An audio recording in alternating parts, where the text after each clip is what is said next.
Hello, welcome to EPG Pathshala. I am Dr. Anurekha Charibag, Assistant Professor, Department of Sociology, Savitribai Phule, Pune University. I am coordinating the paper on Sociology of Gender. Today, in this paper, we are going to discuss a module titled Marxist and Socialist Feminism. In this module, we would discuss the basic postulates of Marxian model of class oppression, and then also try to explore the gender-blind nature of oppression which has been conducted using a Marxian lens. Thus, based upon and developing on the inadequacies of Marxism, the whole idea of socialist feminism that kind of related both capitalism and patriarchy together in order to have a much better understanding of women's subordination is what the paper is going to discuss on. Introduction. Interdisciplinary and intersectionality have been influencing feminist theorizing since inception. Feminist theorizing has been reshaped by multiple mainstream theoretical perspectives in its understanding of women's oppression. Inability of the liberal welfarism and the radical patriarchal feminist agendas of women's liberation paved the ways for Marxist and socialist feminism. Marxist and socialist feminists claim that it is impossible for women to achieve true freedom in a class-based capitalist society where the powerless many that produce the wealth are deprived of it. Private ownership of the means of production by a relatively few persons, originally all male, inaugurated a class system whose contemporary manifestations are corporate capitalism and imperialism. Reflection on this state of affairs suggests that capitalism itself, and not just the larger social rules that privilege men over women, is a cause of women's oppression. Women's true liberation demands the capitalist system must be replaced by a socialist system in which the means of production belong to everyone. No longer economically dependent on men, the women will be just as free as men. Basic tenets of Marxism: subordination of gender perspective under class. Marxism, based on the influential works of Karl Marx and Engels in the Communist Manifesto. Marx, in a contribution to the critique of political economy, and Engels in the origin of family, private property and the state, regarded classism rather than sexism as a fundamental cause of women's oppression. For the Marxist, material forces, the production and reproduction of social life are the prime movers in society.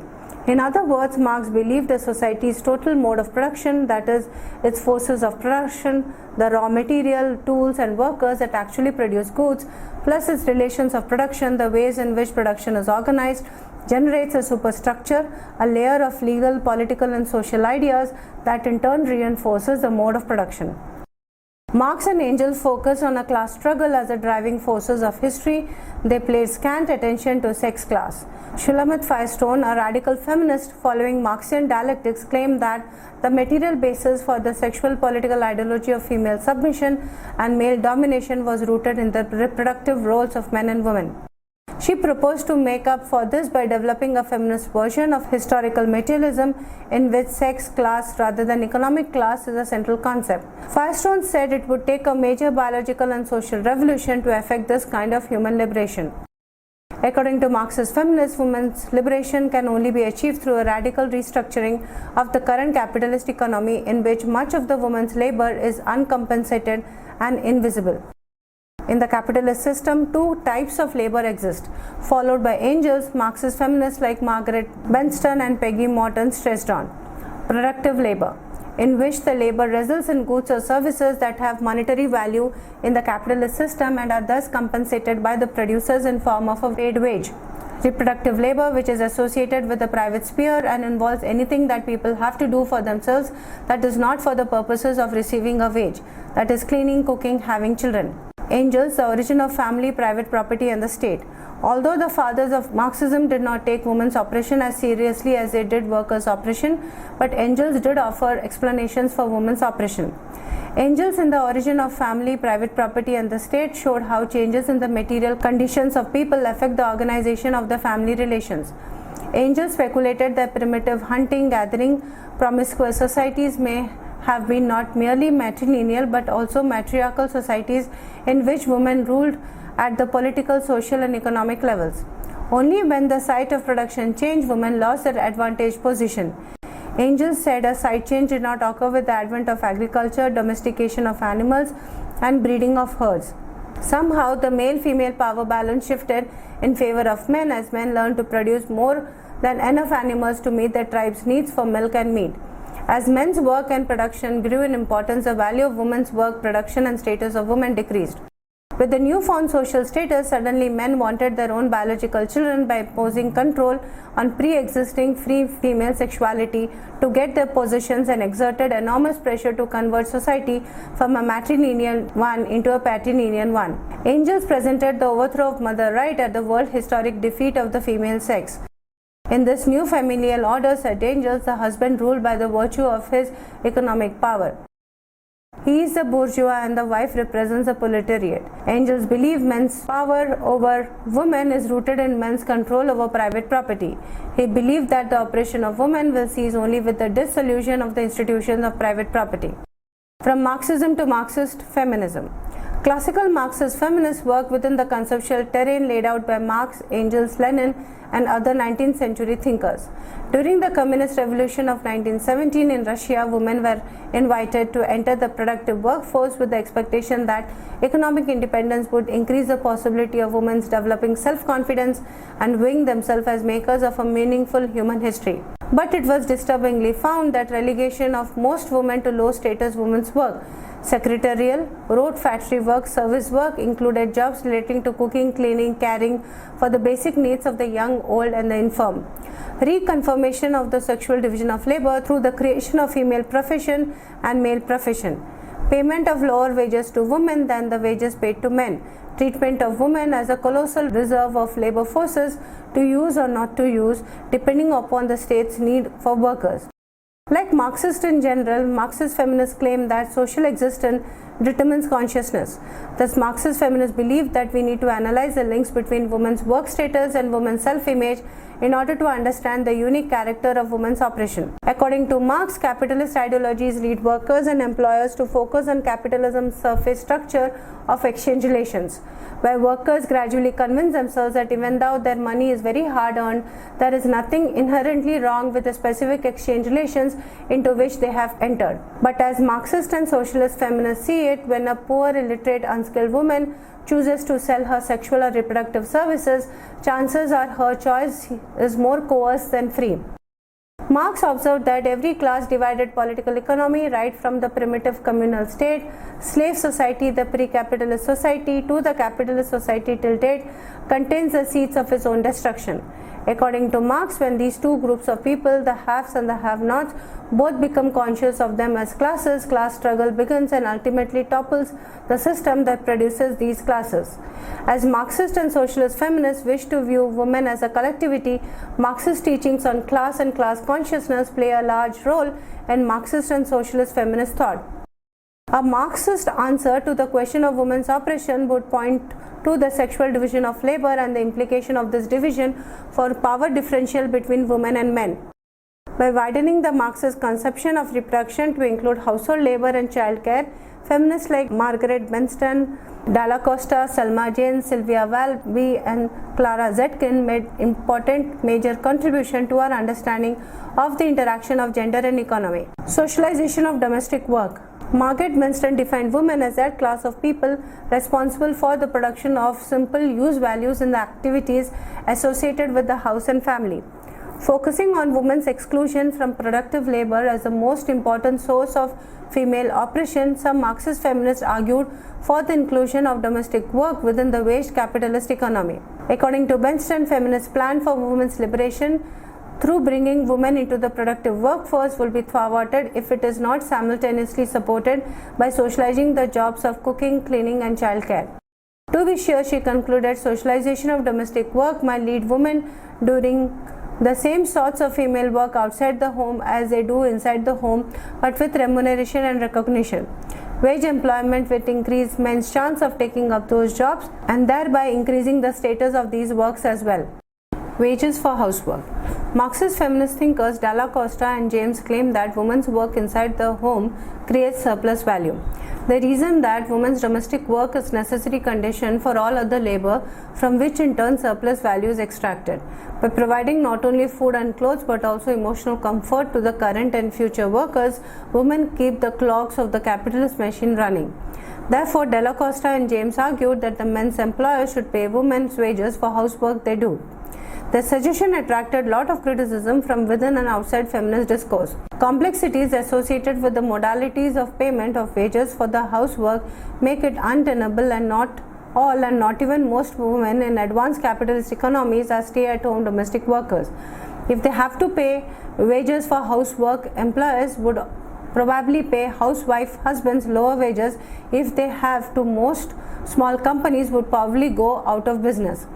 Some feminists argued that if the housework becomes remunerative, then it may thwart women's education and other productive intellectual activities, thereby subverting the process of women's liberation. It may also push them more within the four walls of home. Comparative worth. Marxist feminists have found that their attention on the inequitable manner in which the sexual division of labor operates within the society in a capitalist world, where men and women are differentially paid for doing the comparable work. Job where concentrations of women are more attracts much lesser remuneration in comparison to the job dominated by men. Marxist feminists view this having far-reaching consequences on mitigating feminization of poverty. Emergence of socialist feminism. A synthesis of Marxist feminism, radical and psychoanalytic feminism. Social feminism, in its quest for origin, combines Marxist radical and psychoanalytical feminism. Socialist feminism, on the one hand, broadens the Marxist feminist gender blindness in explaining the role of capitalism in the oppression of women. On the other hand, includes radical feminism's idea of the role of the gender and patriarchy in subjugating women. While Marxist and radical feminists emphasize macro-social aspects of women's oppression, psychoanalytical feminists, in their respective explanation of their women's oppression, emphasizes that the roots of women oppression are embedded deep in the female psyche. Considering Freudian and Oedipus complex as a root of male rule or patriarchy, some psychoanalytic feminists speculate that the Oedipus complex is nothing more than the product of men's imagination, a psychic trap that everyone, especially women, should try to escape. Others like Ortner, Dorothy Dynestein, Nancy Chodorow accept some version of the Oedipus complex as the experience that integrates the individual into society. Their opinion, dual parenting and dual participation in the workforce would change the gender balances of the Oedipus complex. Authority, autonomy and universalism would no longer be the exclusive property of men. Love, dependence and particularism would no longer be the exclusive property of women. The socialist feminist sees women's liberation as a necessary part of a larger quest for socio-economic and political action. From Marxist to socialist feminism. Influenced by the historical materialism, socialist feminists consider how the sexism and gender division of labor of each historical era is determined by the economic system of time. These conditions are largely expressed through capitalist and patriarchal relations. Socialist feminists thus reject the Marxist notion that class and class struggle are the only defining aspects of history and economic development. To understand socialist feminism, one must understand praxis. Praxis is a Marxist concept which means that the ability that human has to consciously change the environment in order to meet their needs. Socialist feminists, like Marxist feminists, hold that praxis is the one thing universal to all humans. Unlike Marxist feminists, social feminists hold that praxis has a gender-specific forms and extends to the private sphere of life. Unlike Marxist feminist theory, socialist feminists believe that the home is just not a place of consumption but of production as well. Women's work within the home, having and raising children, as well as supporting men by doing cooking, cleaning and other forms of housework which permit men to work outside the home, are all forms of production because they contribute to the society at large. Production, according to socialist feminists, should not be measured in dollars but rather in social worth. Socialist feminists agree with both Marxist feminists that capitalism is a source of women's oppression, and with radical feminists that patriarchy is a source of women's oppression. Therefore, the way to end women's oppression in socialist feminist estimation is to kill the two-headed beast of capitalist patriarchy or patriarchal capitalism. Motivated by this goal, socialist feminists seek to develop theories that explain the relationship between capitalism and patriarchy. To overcome the limits of traditional Marxist feminism on the one hand and of radical and psychoanalytic feminism on the other, socialist feminists have developed two different approaches: dual system theory and unified system theory. Dual systems theory. Dual system theorists maintain that patriarchy and capitalism are distinct forms of social relation and distinct set of interests which, when they intersect, oppress women far more. For women's oppression to be fully understood, both patriarchy and capitalism must be analyzed first as a separate phenomena, then as a phenomena that dialectically relate to each other.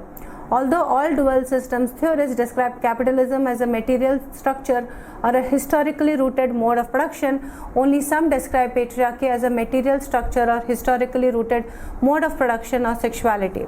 Others describe patriarchy as a non-material structure that is largely ideological, a psychoanalytical structure that transcends the contingency of space and time.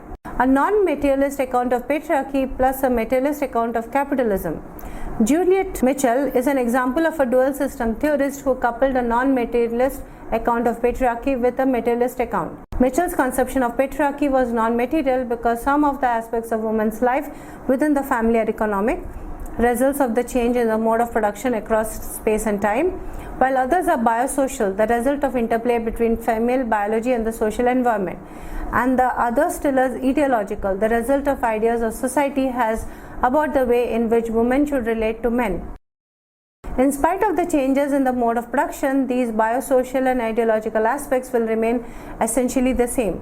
Thus, even under socialism, women will remain somewhat oppressed under the defeat of capitalism and is accompanied by the defeat of patriarchy.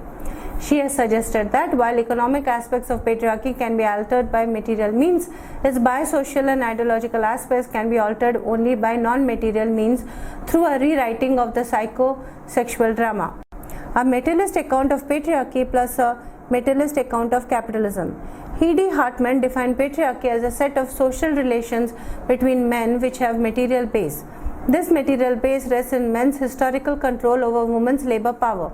This control is constituted by restricting women's access to important economic resources and by disallowing women any control over female sexuality, especially female reproductive capacities. Men's control over women's labor power varies from society to society and across time. It appears, for example, in the shape of a woman's need to please her husband so that he does not leave her and the children, or in the shape of woman's need to please her boss so that he does not fire her. Marxist analysis predicts that patriarchy will either wither away in the face of capitalism's need to proletarianize everyone. A feminist analysis predicts that capitalism and patriarchy will reach some sort of compromise on the woman's question. Reflecting on the present sexual division of labor, which results in the underpayment and overwork of women, Hartman concluded that men's desire to control women is at least as strong as capital's desire to control workers. Capitalism and patriarchy are not two heads of the same beast, they are different beasts, each of which must be fought with different weapons. Unified systems theory. According to Tong, in contrast to the dual system theorists, unified system theorists attempt to analyze capitalism and patriarchy together through the use of one concept. According to these theorists, capitalism is no more separate from patriarchy than the mind is from body. This is even more ambitious form of socialist feminism than is the dual system approach, for there is one conceptual lens through which all of the dimensions of women's oppression can be filtered. Then it may be possible to unite all of the feminist perspectives. A gender division of labor as a unifying concept. Young believed that the feminist who wishes to avoid the pitfalls of the dual system approach to capitalist patriarchy need to develop a new core concept for Marxist theory. Suggested that the gendered category division of labor has the conceptual power to transform Marxist feminist theory into socialist feminist theory, which is powerful enough to accommodate the insights of Marxist radical and psychoanalytic feminists in unitary framework. According to Young, a division of labor analysis has the advantage of being more specific than a class analysis. Division of labor requires a detailed and very concrete discussion of, for example, who gives the orders and who takes them, who does the stimulating work and who does the drudge work, who works the desirable shift and who works the undesirable shift, who gets paid more and who gets paid less. Division of labor analysis can better explain why women usually take the orders to do drudge work, work the undesirable shift, get paid less, while men usually give the orders. All these analyses really suggest that it is a Marxist class analysis that can be supplemented by a feminist division of labor analysis. As Young saw it, capitalism is very much aware of its workers' gender gap, race and ethnicity. Because a large number of reserve of the unemployed workers is necessary to keep the wages low and to meet unanticipated demands for increased supplies of goods and services. Capitalism has both implicit and explicit criteria for determining who shall constitute its primary employed workforce and who shall act as its secondary unemployed workforce. Capitalism has its own patriarchal criteria of identifying men as primary workforce material and women as secondary workforce material. Because women were needed at home in a way men were not, so patriarchy concluded that women were freer to work outside home than men were. Alienation as a unifying concept. Alison Jagger was working towards unified systems theory, and like Young, she advanced a concept other than the class as the important Marxist concept. In her book Feminist Politics and Human Nature, Jagger identified alienation as a concept that will provide us with a theoretical framework powerful enough to accommodate the main insights of Marxist, radical and psychoanalytical and even liberal feminist thought. Under capitalism, work becomes a dehumanizing activity. Jagger organized a discussion of women's alienation, her fragmentation, splintering under the aegis of sexuality, motherhood and intellectuality. Under capitalism, a wage worker is alienated or separated from the product he produces. A woman is also alienated from the product upon which she works, her body. A woman may think that by dieting, exercising and dressing she is beautifying herself, but in reality she is probably shaping and adorning her flesh for the satisfaction of others, especially men. Many a time a woman has little or no say about the control and use of her body. This process of commodification objectivizes the worker, considering him as a mere machine from which the labor power is extracted, and women a tool of satisfaction for men, and intensifies undue competition among them. Motherhood, like sexuality, is also an alienating experience for women. According to Jagger, the way a worker is alienated from the product he produces, a woman is alienated from the product of her reproductive labor when instead of her, someone else decides how many children she should have. Jagger continued that as laborers have no control or identification with the process of production in a highly technical assembly like production under capitalism, women are also alienated from the process of their reproductive labor. With the advent of most sophisticated technological instruments under new reproductive technologies, women are likely to be further alienated from the birth and the process of childbirth. Child rearing, like childbearing, is an alienating experience when scientific experts, most of whom are male, not women, take charge of it. As Jagger saw it, the pressure on mothers is enormous because virtually no assistance, they are supposed to execute every edict of the experts. Proper mothering impedes the growth of friendship between women as mothers compete with each other to produce and process the perfect child. Finally, Jagger said, not only are there many women alienated from their own sexuality and from the product and the process of motherhood, they are also alienated from their intellectual capacities. A woman is made to feel and so sure of herself that she hesitates to express her ideas in public for the fear that her thoughts are not worth expressing and fearing that she will be exposed as a pretender, not possessor of knowledge. To the same degree that Young was convinced that a gender division of labor is essential to capitalism, Jagger believed that the use of theoretical framework of alienation identifies women's contemporary cooperation as a phenomenon peculiar to the capitalist form of male dominance. Jagger concluded that although the overthrow of capitalism might end women as well as men's exploitation in the productive workforce, it would not end women's alienation from everything and everyone, especially themselves. Only overthrow of patriarchy would enable women to become full persons. Contemporary socialist feminism. Like Young and Hartman, Sylvia Walby saw patriarchy is located in 6 somewhat independent structures: unpaid domestic work, wage labor, culture, sexuality, male violence, and state. These structures and the relative importance vary from one historical era to another. Walby noted, for example, that patriarchy oppressed women mostly in the private sphere of domestic production during the 19th century and mostly in the public sphere of wage labor and the state in the 20th century. According to her, modernization of the gender regime, that is, women's entry into the productive labor force, along with men, is creating a new political constituency of working women who have vocalized their perceived interest in policies to assist combining home and work. Along with the invisibility of women's work at home, contemporary socialist feminists have focused on the gender pay gap and often the oppressive nature of women's work in the so-called global factory. According to Nancy Hallstrom, the brutal economic realities of globalization impact everyone across the globe, but women are affected disproportionately. Displaced by economic changes, women bear a greater burden of labor throughout the world as social services have been cut, women, whether in response to structural adjustment plans in the third world or the so-called welfare reform in the United States. Socialist feminism in Indian context. Socialist feminism helps us to understand women's oppression in caste and class-ridden Indian society in most egregious ways. A Dalit woman worker in a garment export unit is oppressed not just because of her proletarian status in the capitalist mode of production. She is often oppressed due to her vulnerable caste and gender identity in a patriarchal system. She often finds herself in a monotonous, long duration, low remuneration job in a woman-intensive organization controlled by minority men. Global vulnerability of capital and withdrawal of state from social sector under structural adjustment often exacerbate her vulnerability. Critiques of Marxist and socialist feminism. Marxism's economic determinism and inability to distinguish between economic class and sex class attracts lots of criticism. Given women's distinctively unprivileged position in the workplace, it is somewhat difficult to understand why, beginning in the 1970s, many feminists, including some Marxist feminists, abandoned materialist explanations of women's oppression. They turned into a psychological explanation for women's oppression, explanation that could answer the question as to why women's status remains low, irrespective of the political and economic character of the society in which we live. Juliet Mitchell rejected the claim of Marxist feminists that an economic revolution aimed at overthrowing capitalism will make men and women full partners.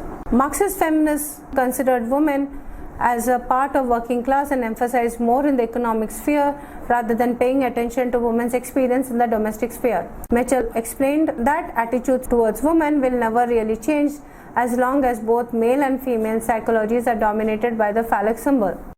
Radical feminism have criticized capitalist modes of exploitation. Radical feminists argue that patriarchal forms of exploitation have existed in all known societies, not just capitalist ones. Cultural analysts and postmodernists were explicitly critical of materialist explanations of women's oppression. Discourse and language is considered essential to interpret women's identity and activity, as there is no unity to women or to women's oppression, and that differing discourses simply constructed varying definitions of women. The significance of capitalist forms of exploitation is underplayed in socialist forms of feminism.